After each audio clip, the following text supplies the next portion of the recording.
Hello guys, in today's video I will be showing you how to fix Facebook disabled problem. So the answer is easy, just go to the settings and then scroll down to the apps section and then go to the search and search Facebook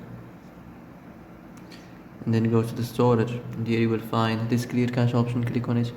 Now you can go check it if it worked, and if it didn't you can try to restart your phone or turn the Wi-Fi off and on, or the Bluetooth or the airplane mode. Also you can try to clear data, but be careful. If you clear data, all this application's data will be deleted. This includes all files, the settings, the accounts, the databases, etc. So be careful if you want to clear your data.